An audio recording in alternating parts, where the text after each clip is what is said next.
So the Colts have Fever players out. Sophie was not there, but they give everyone jerseys. And Caitlin Clark, grew up in Iowa, is a Chiefs fan, refused to wear the Colts jersey. She just held it up like this. And she hasn't gone out and said, like, I didn't do it because I'm a Chiefs fan, but the internet was like, she's a real one.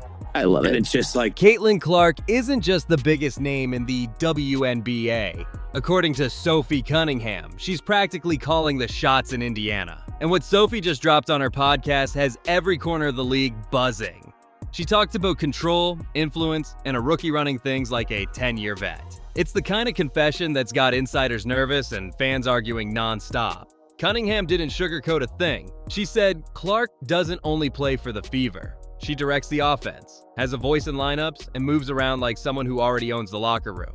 That kind of power for a newcomer? Almost unheard of. Sophie even compared her to LeBron James, saying Clark's input in Indiana is what LeBron's voice became in Cleveland and LA after years of proving himself. And that's what shocked everyone. A rookie being trusted with that kind of authority isn't normal. Cunningham's been around top players her whole career, so when she says something like that, people listen. Her comments basically confirmed what a lot of fans suspected but no one dared to admit, that Caitlin Clark came into the league and instantly changed how everything runs. From what Sophie described, the Fever didn't just welcome Caitlin, they built around her from day one. Coaches loop her into play calls, spacing tweaks, even personnel talk. That's not rookie treatment, that's franchise player status. And so far, Clark's handled it. She studies film, speaks up, and delivers. But that level of trust comes with backlash. Veterans who've spent years climbing the ladder suddenly see a 22-year-old with privileges they've never had. And according to Cunningham, that tension spilled over early. Behind closed doors, some teams actually plotted ways to test Clark, and not just with good defense. Sophie said her former team, the Phoenix Mercury, had real conversations about making Clark's life miserable every time they played her. It wasn't about stopping her jump shot, it was about breaking her rhythm. Get physical, rough her up, push the line until the refs blow the whistle. Basically see if the college superstar could survive the big league grind. That's not competition, that's calculated pressure. And Sophie said it out loud. The veterans weren't just competing, they were sending a message. You're not getting a free pass here. So while Clark was being celebrated on TV as the future of the sport, inside locker rooms, she was walking into setups designed to knock her down a peg. Every shove, every hard foul suddenly makes a lot more sense. All of that built up until one night when things boiled over. Fever versus Mercury. Physical from the opening tip. Clark took a hard hit, got tangled up under the rim, and before anyone knew it, Sophie Cunningham was in the middle of the chaos. She didn't hesitate. She stepped straight between Clark and the Mercury players, barking right back, letting everyone know the rookie wasn't alone anymore. That clip spread like wildfire. Overnight, millions saw it across TikTok and Instagram. Suddenly, Cunningham wasn't just a shooter. She was Clark's protector, the teammate who finally stood up to the bullying everyone had been complaining about. Her following doubled within days. Brands started reaching out, and fans crowned her the league's new enforcer. Yeah, she got fined $900 for it, but she didn't care. She laughed it off later, calling it the best $900 I ever spent. And honestly, it probably was. That single moment changed her career. People saw real loyalty, not just talk. For the first time, someone in the WNBA had publicly said, "If you come for Caitlin, you'll have to deal with me first." That $900 fine didn't slow Sophie down one bit. She turned it into part of her story, joking that it was the best money I ever spent because everyone finally knew where she stood. That moment changed how fans saw her. From a solid role player to one of the few in the league willing to speak her mind and protect her teammate publicly. Fast forward to the offseason, and Sophie lit another fire. This time aimed straight at WNBA Commissioner Cathy Engelbert. In an interview, Engelbert mentioned Clark's name while talking about how much revenue the league had gained since her arrival, even throwing around figures like $16 million.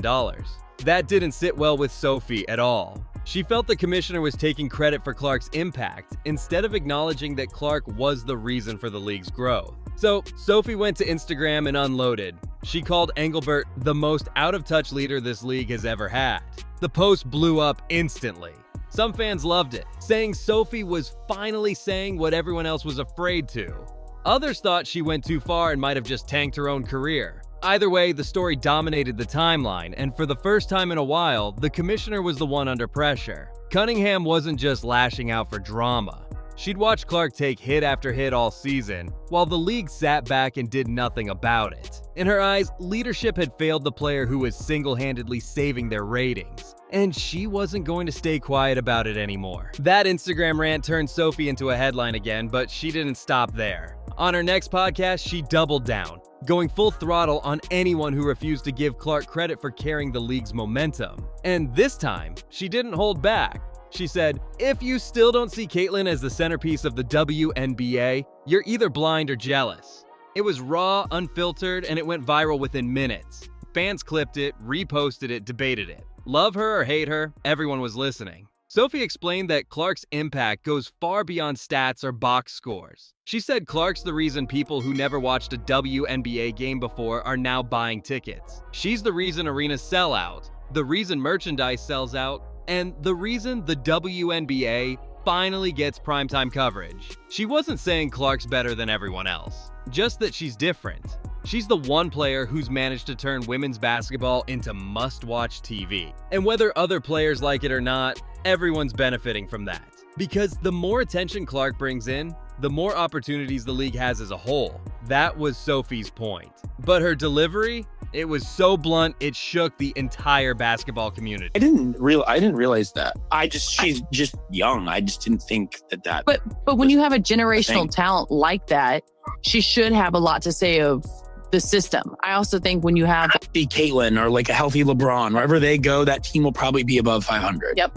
But is that fair to say? Yes, but I think that the reason behind that is because those types of athletes, they get to come into an organization, they have the green light, and they can do whatever they want.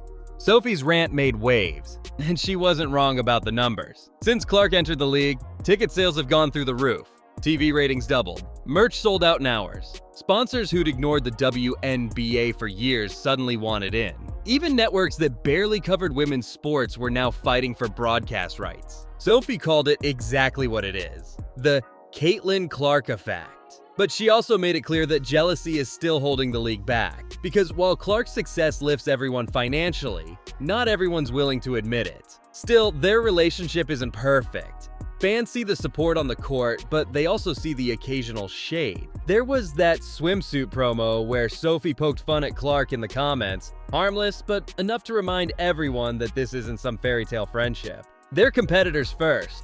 They respect each other, push each other, and sometimes roast each other. And honestly, that's what makes it work. Neither of them fake smiles for the cameras. They're just real. And fans love that dynamic because it shows they can battle, joke, and still show up when it matters. In a league that often feels too polished, that kind of authenticity hits different. What makes Clark and Cunningham work so well together is that they're not pretending. They're not best friends who post matching selfies after every win. They don't have to. Their connection runs deeper than that, built on mutual respect, competitiveness, and an understanding of what it takes to actually survive in this league. They challenge each other in practice. They hold each other accountable. And when the game gets ugly, they've got each other's backs. No hesitation.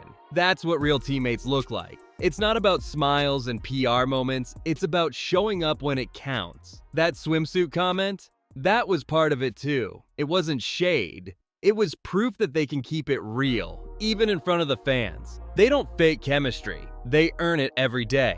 And that's something people respect more than any highlight reel. Now, Sophie's latest comments made one thing very clear. Caitlyn Clark isn't just another talented rookie. She's a generational player who's rewritten the entire script. She's not waiting her turn or deferring to veterans. She's building her own lane, and the league is being forced to adjust around her. Every interview, every ticket sale, every sold-out arena is proof that the WNBA has entered a new era.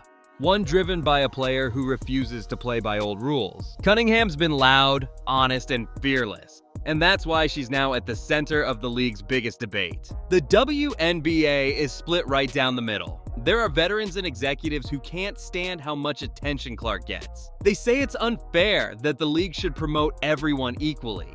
And then there are players like Sophie who see the bigger picture, that Clark's popularity benefits everyone, even the ones who don't like her. Sophie's words cut deep because she's right.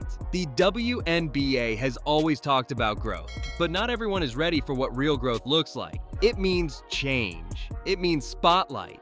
And it means accepting that sometimes one superstar can lift the entire system. As the new season approaches, the tension isn't going anywhere. Teams will still play her hard. Fans will still argue online. And Sophie, she's probably going to keep speaking her mind no matter who it upsets. This isn't just about basketball anymore. It's about what kind of league the WNBA wants to be. One that hides from star power, or one that finally learns how to use it. At this point, Caitlin Clark has forced everyone, players, coaches, executives, even fans, to pick a side. Do you cling to the old way of doing things, or do you accept that the game just changed forever? Sophie Cunningham already made her choice. She's all in on Clark. No apologies, no second thoughts. Some people say she's too blunt, too aggressive, but others see her as the one person brave enough to say what everyone else whispers behind closed doors. The truth is, women's basketball has been begging for this kind of energy for years. The rivalries, the honesty, the unfiltered emotion. That's what makes people care. That's what makes fans tune in. And whether you love or hate Caitlin Clark, you can't deny she's made the WNBA more relevant than ever. She's forced the league to evolve, even if some people aren't ready to admit it. Now, the question isn't if she'll dominate, because that's already happening. The question is whether the WNBA itself can keep up. Can it handle the shift in power, the jealousy, and the new spotlight without falling apart? Sophie thinks it can, but she's also made one thing clear. If anyone tries to drag Clark down again, she'll be right there, ready for round 2. Because at this point, protecting Caitlin Clark isn't just about friendship. It's about protecting the future of the league itself.